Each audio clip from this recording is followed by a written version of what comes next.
Order! Order! You are an incorrigible delinquent at times. Behave yourself, man!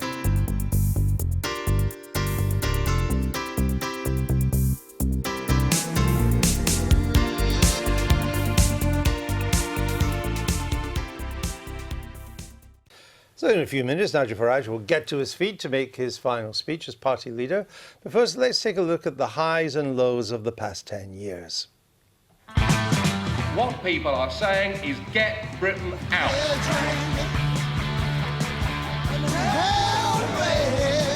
I'm going to have a black sheep, please. You have the charisma of a damp rag and the appearance of a low-grade bank clerk. Who are you? I'd never heard of you. Nobody in Europe had ever heard of you. There we go. It's one of those grace of God things that he is still alive. He used to ignore immigration. Now he lives on a reservation. I don't know that leaflet, Nick, but well, It's your comment. Attended 1 out of 43 meetings. You're a fraud, Nigel. Go back down the river, because you're up one without a canoe or a paddle.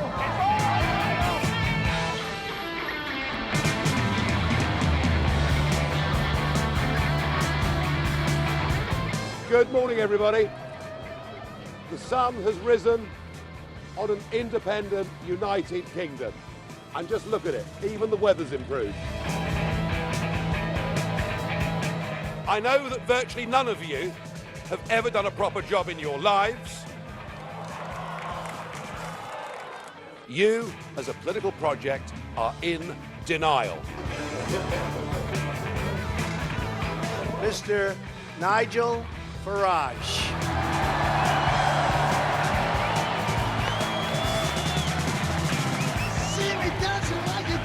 Thank you very much. Well, thank you, and good evening, Mississippi. It's time for me to stand aside as leader of this party. I am standing down as leader of UKIP. I feel it's right that I should now stand aside as leader of UKIP. It's only when they're empty that you do that. It's somebody else in the rest. Yeah, I did that earlier. I did the glass. The life and times of Nigel Farage. We're just waiting on him to get up on his feet at the conference in Bournemouth, where he will give his swan song, and we'll go there live the moment that we see that that's happening. There's someone else speaking at the moment. Douglas Carswell, if it hadn't been for Nigel Farage, would UKIP ever have got 4 million votes in a general election? Would it ever have forced the Tories into a referendum? Give credit where it's due. He had a huge role in making sure we got the referendum. Not exclusively. There were many people in the Conservative Party, many former ministers who, in effect, sacrificed their ministerial careers to make sure we had a referendum. But it was fear of Nigel Farage on the Tory side. They feared him. They feared he was a potent force. For sure. They feared he reached traditional Tory voters. For sure. If you look at the polls immediately after the Rochester and before that the Clacton by-elections, 1 in 5 people at one time were going to vote UKIP. Now, the fact that we ran a campaign over the next 6 months that lost us 1 in 3 of our supporters is another story. That undoubtedly caused David Cameron to make commitments and give commitments to hold a referendum that wouldn't have happened without Nigel and UKIP. But getting a referendum and winning it was that was what got UKIP out of bed in the morning.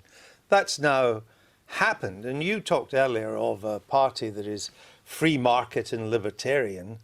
That's not what they're voting for in the north of England, the disillusioned working class. Well, I don't think Labour voters, they're not voting for Fabianism and government knows best either. No, but they are voting for a government that would take notice of them. They're not. They regard the free market as something that destroyed all their old industries. I would, with respect, say that one of the reasons why the centre-left parties around the world are in an existential crisis is precisely because the conventional, traditional Fabian ideas don't appeal to their base anymore. We knew this moment was coming.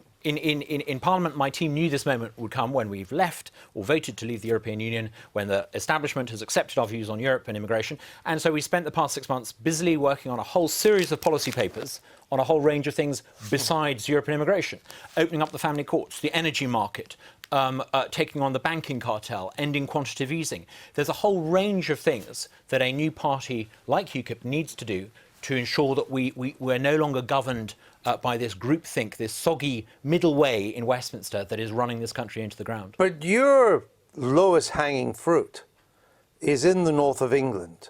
And there's a lot of data in the Times this morning that suggests that the 20 seats where people regard themselves, in the north, regard themselves most as English, not British, are also the 20 areas where the vote to leave was biggest of all.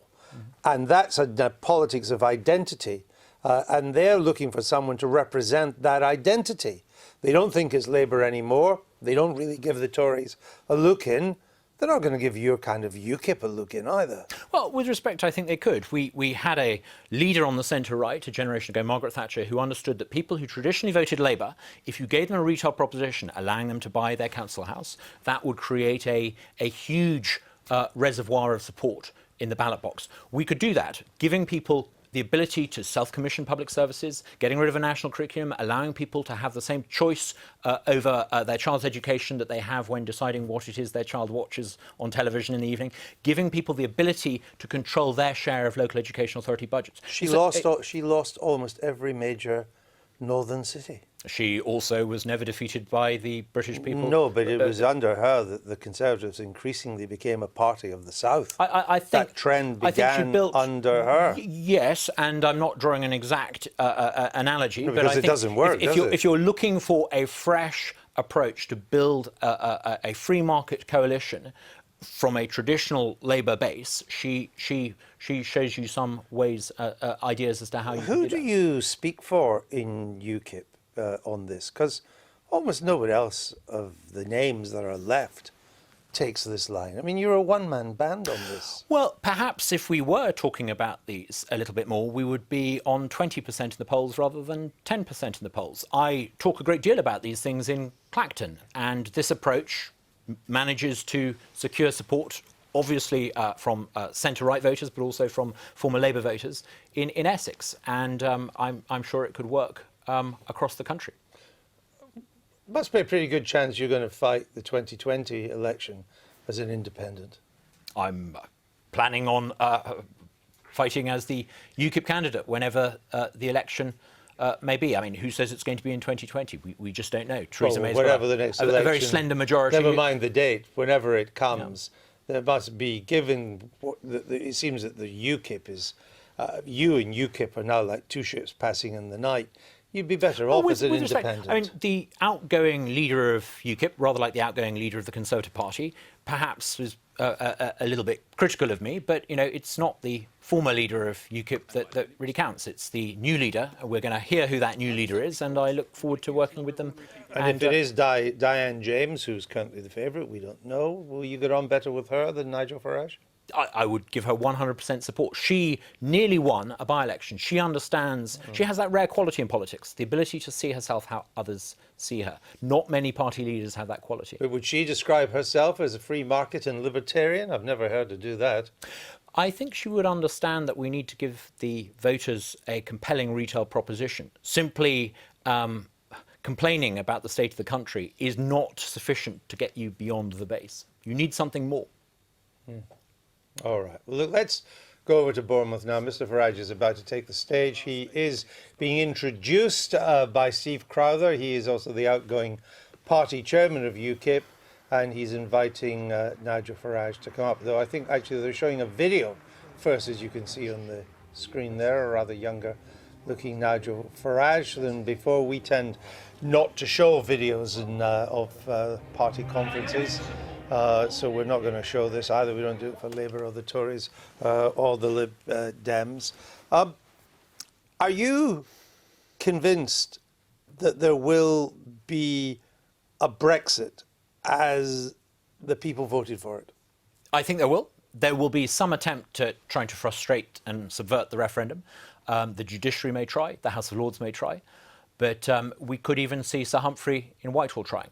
But I think increasingly the momentum is such that becomes impossible. And do you have confidence in Theresa May, though she was a Remainer, so some say a reluctant Remainer?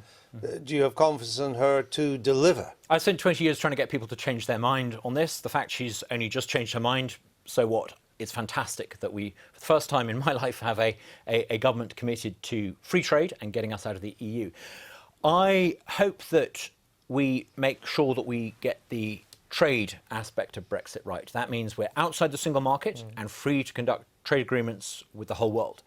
That, to me, is far more important than anything else. But we would still have access to the single market. The question is, what terms would be acceptable for access?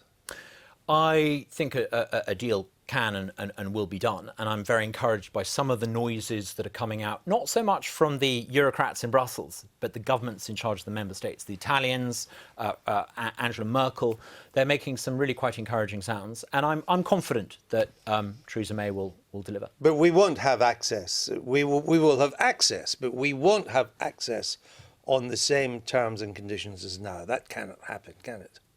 Well, British companies won't be bound by single market rules unless they're selling to the single market. I don't see how that's a downside. On the contrary, that's a massive gain and a massive plus. No, but we can't. The difference is we won't be a member of the single market, because if you're a member of the single market, then you're subject to the rulings of the European Court. That won't happen. Yeah. So the terms cannot be as good as they are at the moment. You have on your desk an iPad, which was probably assembled using Californian design by microchips made in Korea in a factory in China.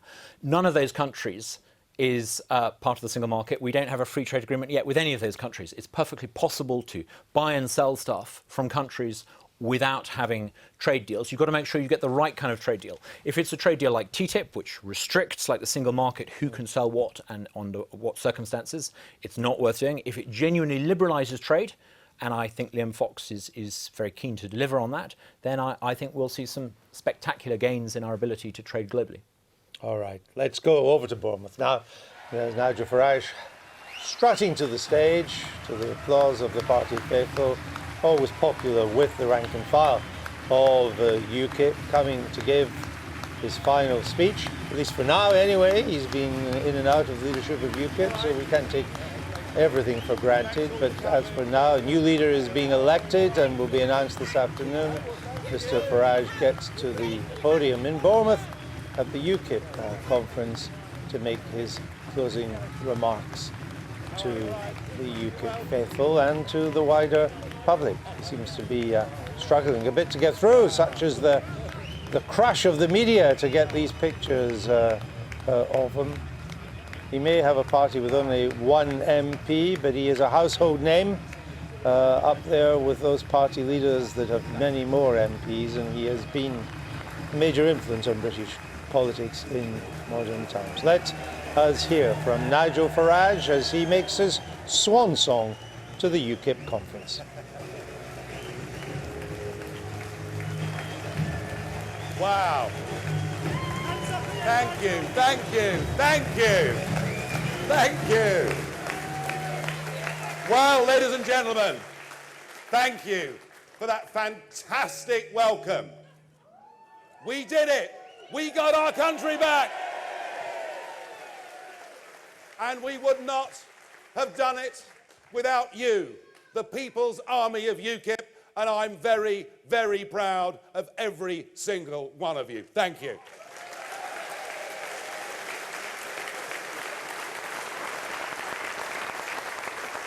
The events of June the 23rd, as by sort of 3 and 3:30 in the morning, we realised we were going to win, felt to me like a fairy tale, frankly, that had come true. Because this has been a very long journey indeed. 25 years ago, I joined the Anti-Federalist League. Not many people can say that, because there weren't many of us. And then in 1993, it became UKIP. And I said to myself, it doesn't matter that all my friends and family and business colleagues think I've gone mad. It doesn't matter to me that history says it's impossible to get a new political party off the ground in this country. To me, it was very simple. All those years ago, it was a matter of principle. I believed we should govern our own country. And 6 weeks after the party had been formed, the Conservative Member of Parliament for Eastleigh died overnight, and there was a by-election. And I thought, well, in for a penny, in for a pound, and I volunteered, and I was the first ever adopted candidate of the UK Independence Party. And I went out there, and I campaigned, and I did my best, and I can tell you that on the night of the result, by a crushing, clear margin of 164 votes, I beat the late, great Screaming Lord Sutch and didn't come last. So it was kind of difficult to get more than about 1% in a by-election for us in those days. But things changed in 1999 with the advent of proportional representation for the European elections. And no one thought that we had a chance. I always did. And I'll never forget that night when 3 of us were elected and UKIP was just beginning to get on, in real terms, the political map. And I'll never forget that feeling. It was an amazing feeling. And I was interviewed. My first ever live interview was with Phil Hornby from Meridian. He's here, I think, in the room today. And I, of course, had no media training or anything like that. And it was a live interview, 1:30 in the morning. And Phil Hornby said to me, well, congratulations, Nigel. You said you were going to do it. You have. But next week, he said, you'll be off on Eurostar to the European Parliament. And you'll find a never-ending round of invitations to lunches, dinners, champagne receptions. Do you, he asked me, think you'll become corrupted by the lifestyle? And I replied live on air, no, I've always lived like that.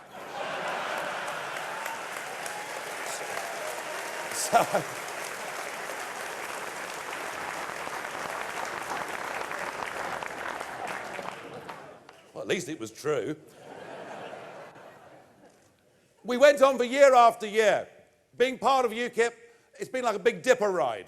Successes, dramatic failures, internecine warfare, all the things that happen within any political party. But we first really got onto the political big time early in 2013.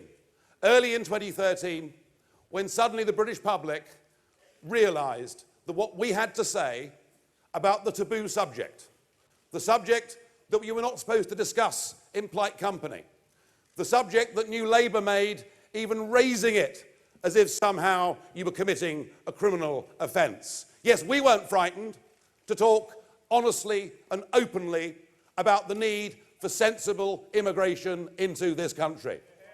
And we talked about it.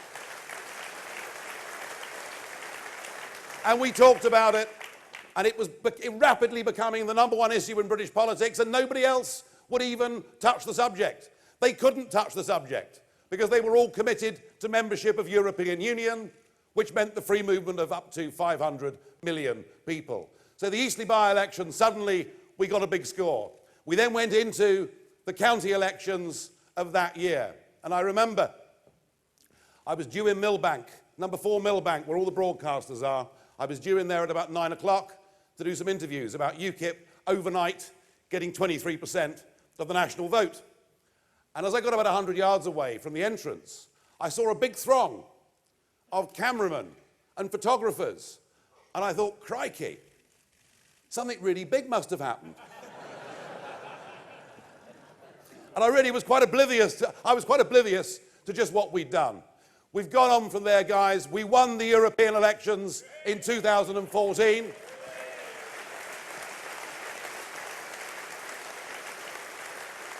The first party that wasn't Labour or Tory to win a national election since 1906. Without us, there would have been no referendum.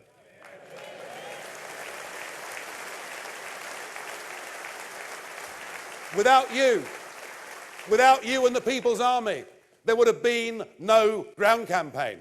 And together, we have changed the course of British history.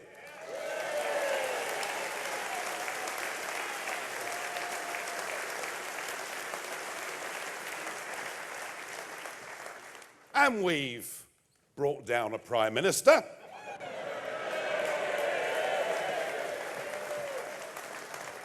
And we've got rid of the Chancellor. I forget what I called him now. And we've got rid of a European Commissioner.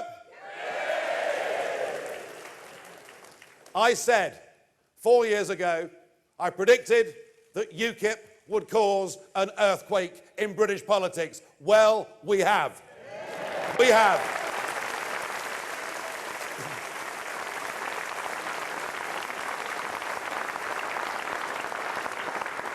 So the question is, what now? We have a new Prime Minister who has said that Brexit means Brexit. A new Prime Minister who, when she started, looked to be very sure-footed on this issue. But I have a feeling that things are beginning to change. When I saw her at the G20, making her speech afterwards, she said that the British people voted in the referendum for some control of immigration from the European Union. No, Prime Minister, we voted to take back control of our borders. Simple as.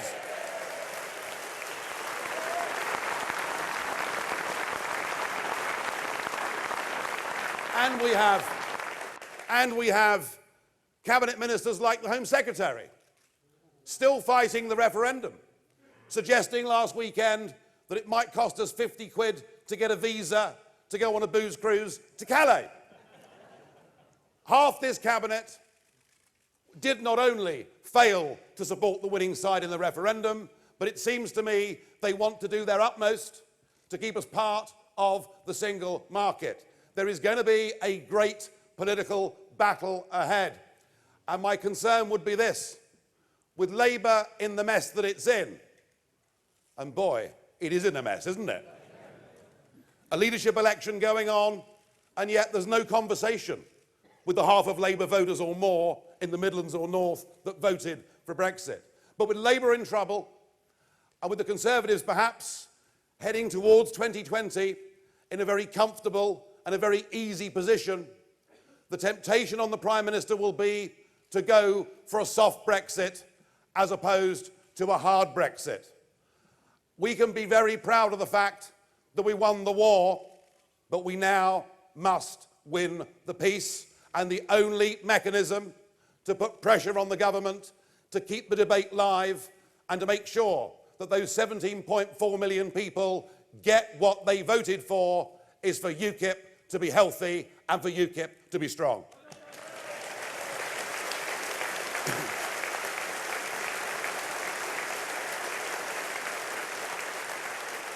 We will find out at 1:30 who our new leader is. And I wish them, I'm guessing it's going to be a her, but we'll see. I wish them the very best of luck. And my job is not to meddle. My job is not to try and influence. But my job will be, if that leader wants any help and advice, then make no mistake about it, I am still foursquare behind this party's and its aims.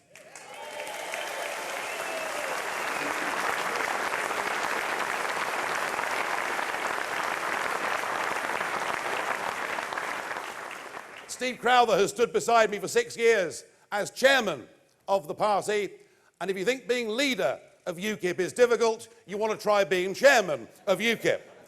And I have to say that if at some point in time UKIP do get recognised for their contribution to British political life, and bearing in mind that the Liberal Democrats have over 100 life peers in the House of Lords, if anything like that was to come our way, then I think, Steve, you really ought to be top of our list for everything you've done for this party.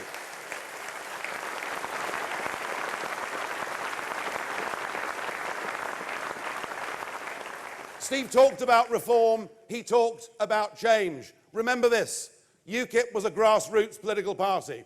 UKIP didn't have, in the 1990s, any well-known national figures. It didn't even have, until 1999, any elected representatives. It was a grassroots party, and we chose to manage ourselves through a National Executive Committee of willing volunteers. And that was fine then.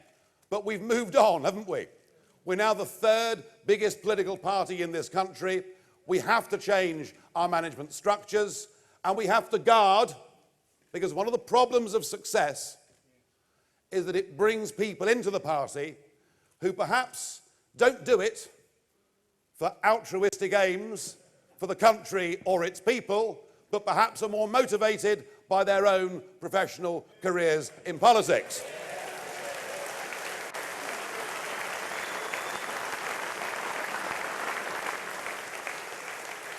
So there are things that need to change. But in essence, I know from that referendum campaign and since, I know this party is united.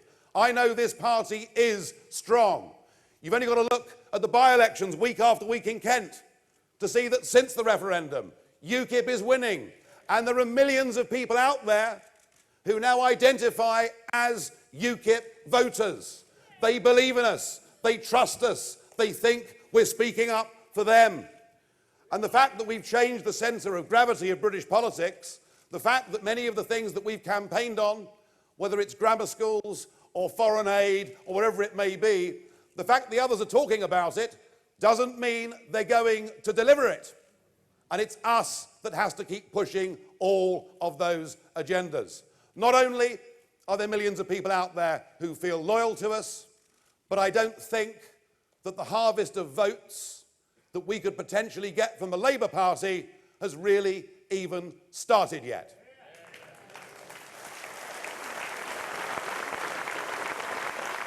In many ways, Jeremy Corbyn is a very decent and principled man. But he doesn't believe in Britain. He doesn't even want to sing the national anthem. He flunked it, didn't he, when it came to the referendum?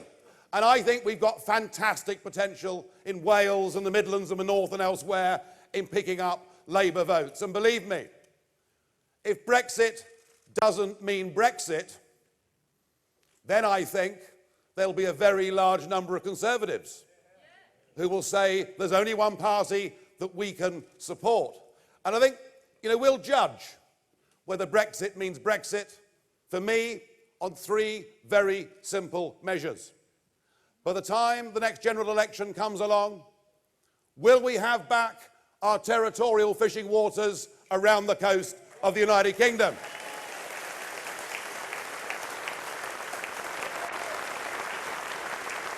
Will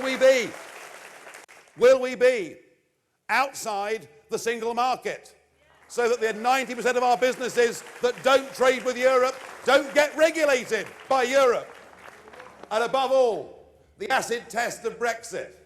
The only time we will really know, you might have seen this before actually, the only time we will know that Brexit means Brexit is when that has been put in the bin and we get back a British passport.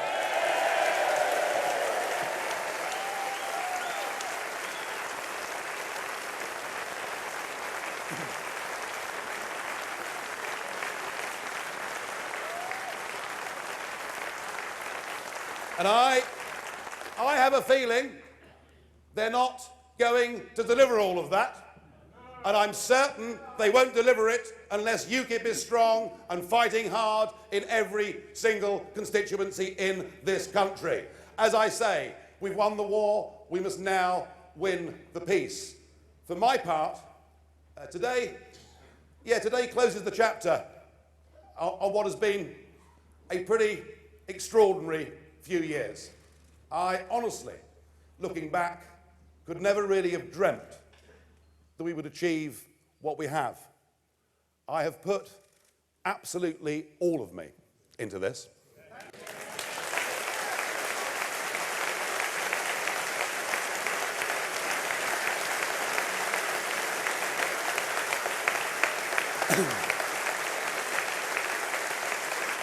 I literally couldn't have worked any harder or couldn't have been more determined. In a sense, I guess it's been my life's work to try and help get this party to this point. I frankly don't think I could do any more. I think folks, I've done my bit.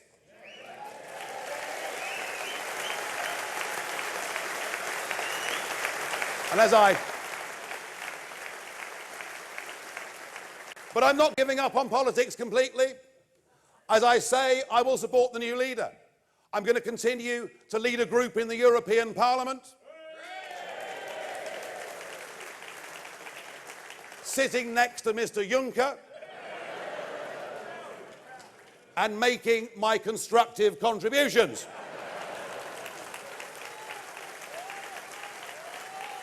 And I intend this autumn to travel around some other European capitals to try and help independence and democracy movements in those countries too.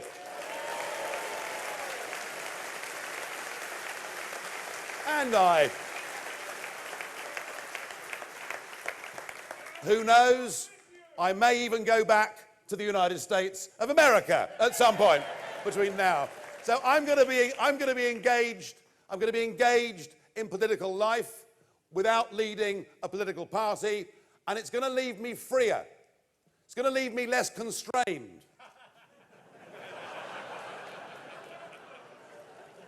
From now on, I'm really going to speak my mind.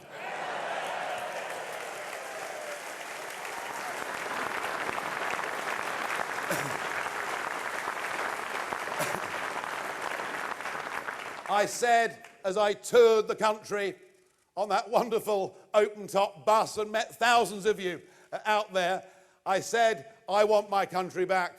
And now, folks, I want my life back. And can I thank everybody?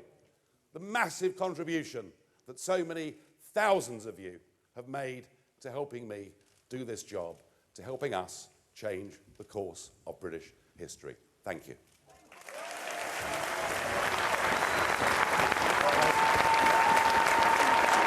In the House of Lords,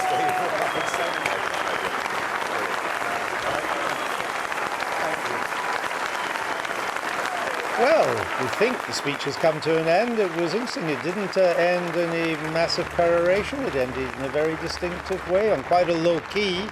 But of course, it hasn't stopped the applause. It was a speech of Mr. Farage's greatest hits. Of course, winning the last European elections, having more MEPs by far than any other party being sent, then getting 4 million votes in the general election, culminating, of course, in winning, forcing the Tories to have a referendum, and then winning that referendum for Brexit.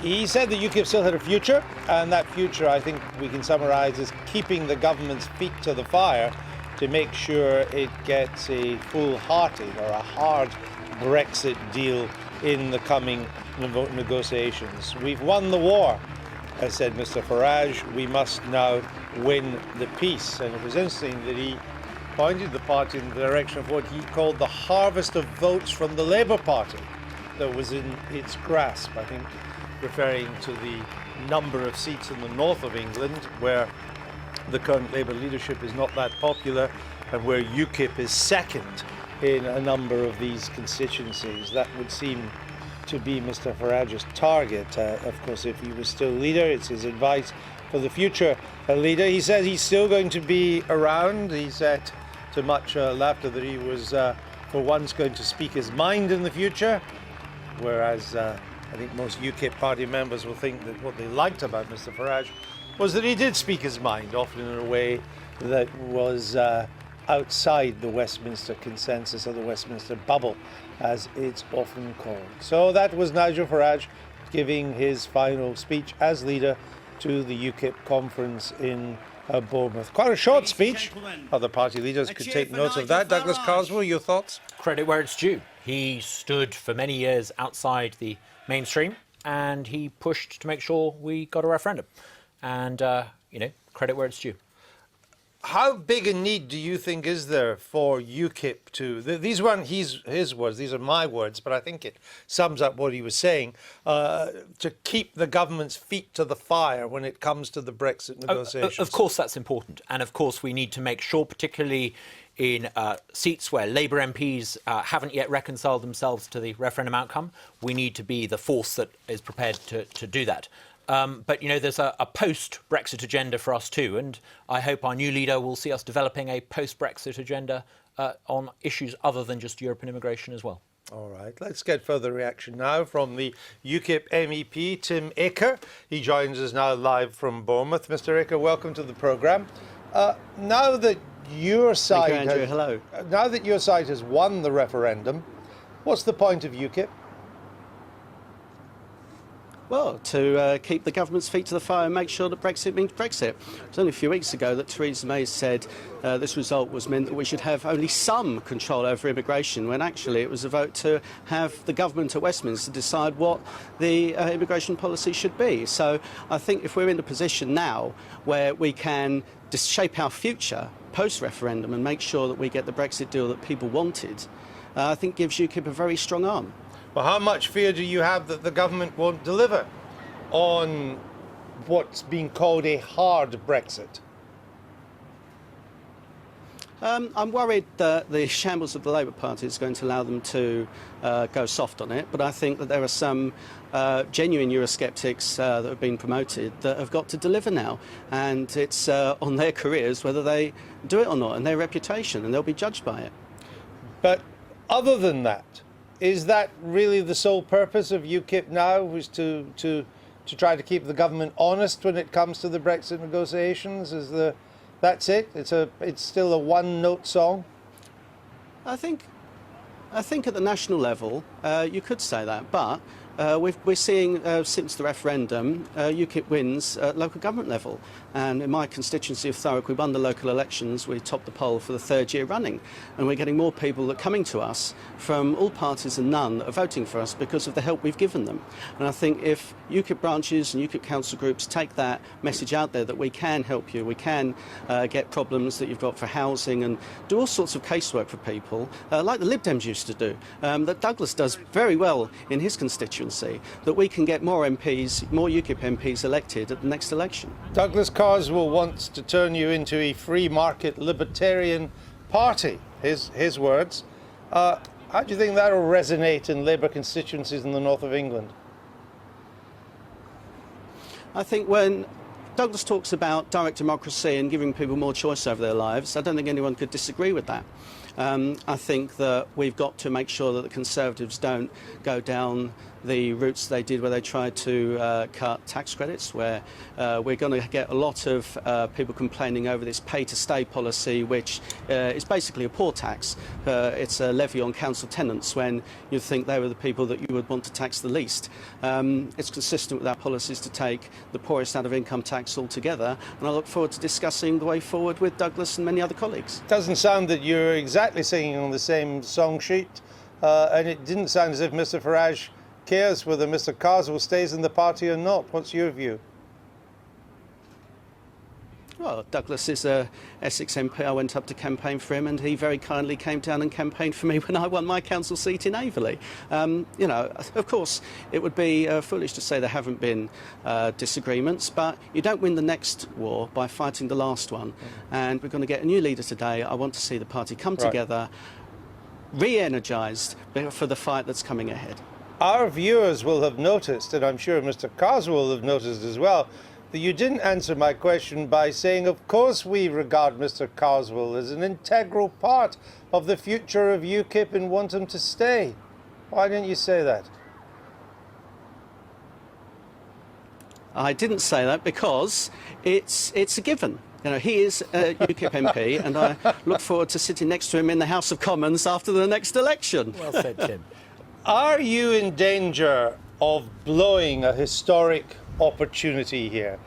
Nigel Farage in his speech referred to the harvest of Labour votes that was within UKIP's grasp, referring, I think, most of all to the north of England, where the greatest inroads could be made. And yet we've had your former head of media on this programme this morning saying you're in a catastrophic mess. She's defected. The former party director has defected. You've got a minor civil war going on in Wales. Your internecine warfare and inability to get your act together, you could blow it, couldn't you? Well, all parties have this, and it's very sad to see Alex go. She's very talented, and I wish her all the best, and she is welcome back if she wants to return at any time in the future. All parties have this, and it's been very disappointing to see. But on the upside, we're winning by-elections. We won one in Maidstone. We won a county council seat in Basildon, just down the road from me before the referendum. So there are ups as well as downs, and all parties get this. It's unfortunate, but I hope now this conference will bring everyone together, that we can look at the big opportunities ahead for us, unite behind a new leader, and make those inroads. It's not just in the Labour seats, but Brexit managed to get people who haven't voted in any election before to the ballot box. They're registered, they know where their polling station is. We get these voters now. I'm sure we can get many more MPs at the next election. Tamika, stick with us if you will. I want just to go now to Ellie, our reporter in Bournemouth, because she's got some activists who were listening to the speech. We'll see what they made of it and then come back to you. Ellie. Hi Andrew, yes, it was quite an emotional moment actually, wasn't it? It brought a bit of a tear to your eye, didn't it, that speech? It certainly did. Nigel will be a really hard act to follow, and we're sorry he's going, really. Is he really going though? That's the big question, isn't it? Do you think he's really going? No. And you're not the first person to say that to me. Why don't you think he's going? He's spent so much time in politics that you just can't walk away from it. It's too much of a charisma. It's the end of an era as far as UKIP's concerned. Are you a bit worried though? We're going to find out this afternoon who your next leader's going to be. Does that worry you? Well, as there's nobody in Conservatives or Labour can stand up to Nigel and sheer presence, whoever the new leader is hasn't a chance standing against him. So, but all we can do is support whoever it is and move on from here. Indeed, I'm going to leave you to it. I'm going to just wend my way through the crowd, and we've got Bill Etheridge here, who is one of the candidates for leadership. Bill, what did you make of the speech? Oh, it was great. It was typical Nigel in good form. Lots of laughs and also lots of passion and a bit of a tear in the eye at the end as well. I think we all had one. And his voice broke a bit at the end as well, didn't it? Yeah, well, it's an emotional time, and he's been a great leader for us, and he's achieved wonderful things, so I was a bit teary myself. Now, we find out in an hour or so who the next leader is. It could be you. How would you actually come up after a speech like that? It's like being the best man after a really good Father of the Bride speech, isn't it? Well, you're never going to compete with Nigel. It's impossible. So all I intend to do is just say, thank you to everyone, but also to lay out the positive future and some policies. Talk about policies, economics, new vision for the party. We've fought one battle, we've won it. Let's move on to the rest now. We're a proper political party. We're not just about the EU, and that's what my speech will be about. Marvellous. OK, well, we'll see. Now, who else have we got over here? I've got some people waiting for you, Andrew. So over here we have some more people who want to tell me what they thought of Nigel Farage's speech.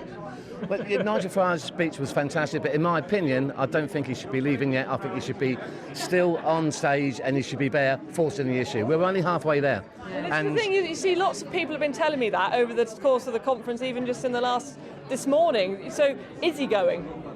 Well, at the moment, we're all under the impression that he is. We're under the impression he is, but let's hope he isn't. Maybe. Yeah, he's done it before, isn't he? Well, I hope he does it again, because we need him. We need him desperately. As he said, I mean, May's words that Brexit means Brexit are getting watered down by the day, and the fight's not over. We as he said, we've won the battle, but we haven't got the peace. It's a bit like Libya, isn't it, and Iraq. You can't just go in there and win the war. You've got to make sure you've got a plan B afterwards, and I think that we've got a long way to go to get the Brexit that 17 million people because there wasn't a plan B in Libya and Iraq. All right, we'll leave it there, but thank you very much. So there you are, the views of some of the activists here, some of the delegates. They don't think Nigel Farage is necessarily going anywhere, or at least not. He'll be making a comeback at some stage. Well, Ellie, on the assumption that he is going, in an hour we'll know who the new leader is going to be. Who is it going to be?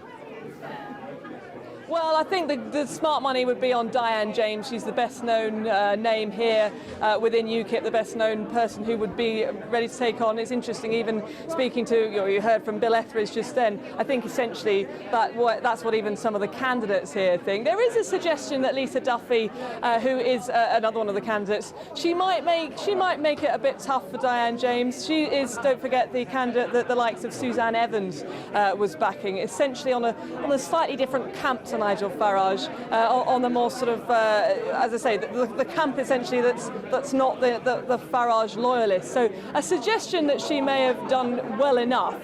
Not sure, to be honest. Don't forget, Diane James didn't go to any of the hustings, so there is a sense among some of these delegates here that she maybe could have made a bit more of an effort. But of course, she ran her own campaign and did travel the country and do her own speeches, do her own campaigning. So, as I say, we've talked a lot, haven't we, Andrew, about the divisions within this party. That's essentially, I think, the two front runners, but I think it will be Diane James. Ellie, thanks. Ellie there with the UKIP faithful in Bournemouth. Let me just check if we still got Tim Aker in Bournemouth there. Yeah, we have Tim Aker. Let me come straight back to you. You are a supporter of Diane James. She is the favourite to win.